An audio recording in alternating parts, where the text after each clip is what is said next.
Here's another bridge, this time from one fish market to another fish market, but not here in the water, but in a different area. If you're a tourist, who's a tourist? A tourist is the one who will come and escape from life. Are you a tourist? There's the Tokyo Tower there, look. Anyway, if you're a tourist, you will you escape from life of your nonsense wherever you are in the world. You will come over and you will do exactly the same in another city. A traveler explores the city.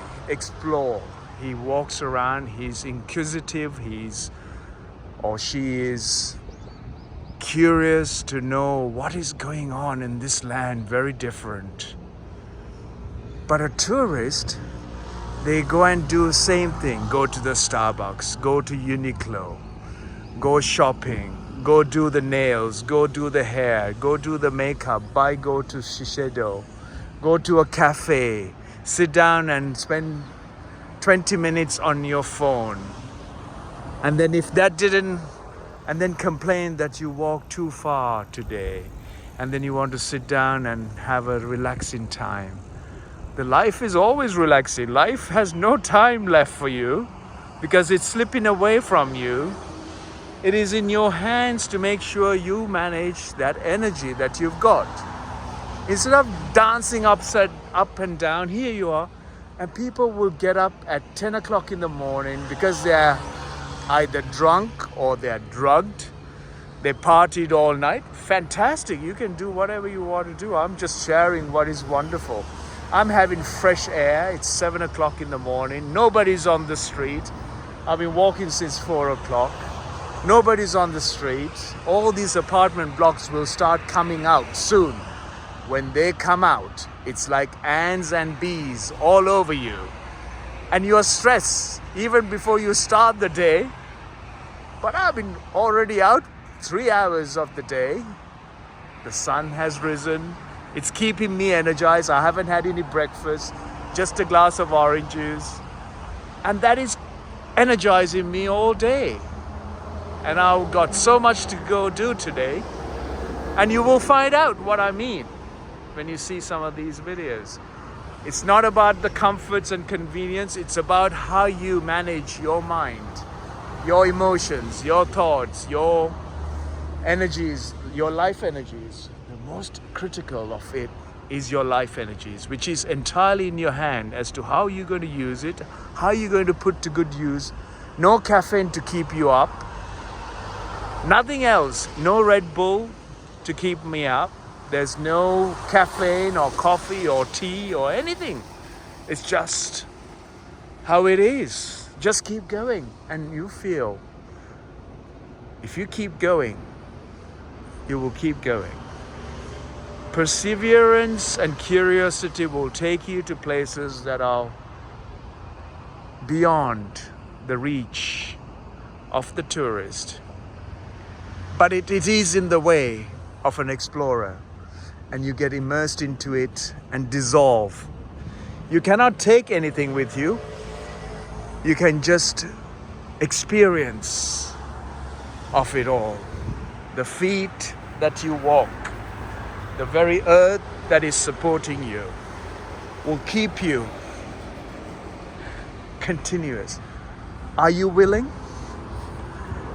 When you're willing, your heaven is not up there. It is within you.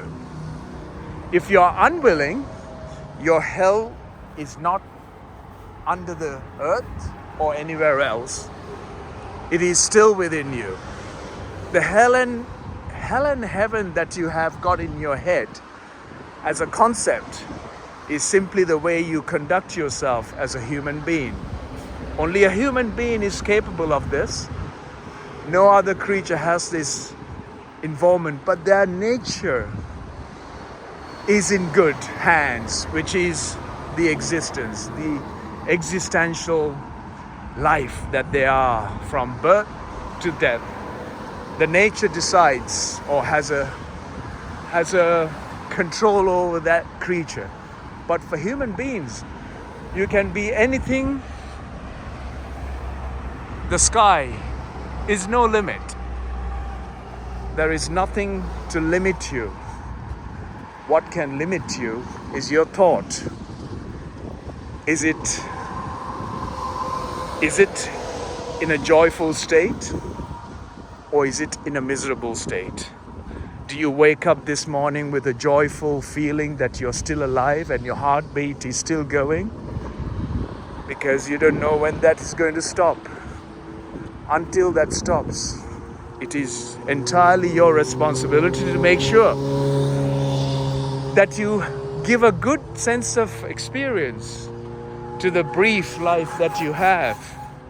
You can get a lazy scooter like that, or you could use your feet. You could blame the environmental impact by using a lazy scooter, but she wants to get to work early. I don't have any work. I'm just walk. Work and walk is two different things in people's lives. But again, that is also in entirely your hands. I could use a taxi, I could use an expensive chauffeur, I could use my apps and maps, which I don't have, to get to where I want to go in the convenience and the comfort. But it's not a but. Is that polluting the environment unnecessarily? At the same time, I'm not burning any oil. I'm just burning my fat around my waist. All that fat that is stuck around me. It's not that I have to go to the gym and burn it all off, and I can't anyway. You're going to go to the gym and think in your head that you have done 200 calories, so you can eat 600 calories now to recover from it. Anyway, I'm laughing. So the joy of life is in our hands, and it's entirely in your hands. Please use it, because everybody is looking for this joyful experience of life, whatever you do. I don't take drugs. I don't put pills and capsules and tablets. Even when the doctor tried to give me when I was stuck here for 10 days in Tokyo, when I was almost close to the grave, they gave me to ease my pain, and I resist not to take much of it. I stuck to the natural healing process of life. It is. If I'm allowed to be on this planet, the nature has the full ownership of my life and every other life. The existence has. All you can do is be sensible, be responsible, be gentle, be conscious. Look at this gentleman doing his work, making sure the road is safe for the road users. A practical way of warning the drivers, slow down, there's a work site coming around. All of these things are humanly capable only if we are all responsible. Ohayou gozaimasu. Ohayou gozaimasu. All if you are responsible, recognizing the others, even if they have nothing to do with you, at least all you can say is good morning, which is a nice courtesy. He's getting on with life. A lot of people might find, who's this silly idiot who's saying good morning suddenly? No, this is where we have ended up. If you say good morning to somebody who you never met in life, they look at you and say, do I know you? Do you have to know anyone to say good morning? It's a common courtesy as a human being. Just respect. Just bow down a little bit. Courtesy. Even Japan is losing that touch now. They all think that, why is he looking at me and doing this, doing that? It's crazy or what? Anyway, we are getting closer to Tsukiji now, a market that used to be closed down for tourists, and it's a It's almost like a shopping district now, I think. Mickey Mouse and all that nonsense. Starbucks for sure. There's a temple there which I went there one morning before I went to Mount Fuji, and then went to the fish market as well. So I went to the fish market, went to the temple, and then drove up to the Mount Fuji at 11 o'clock at night to climb the next morning up to Fuji, and then came back down and went again to the tuna market. So I have all these photos from almost 20 years ago. Very nice feature. Very lucky to do all those things when it was possible. There's no tourists around us much of the time, so it was really nice.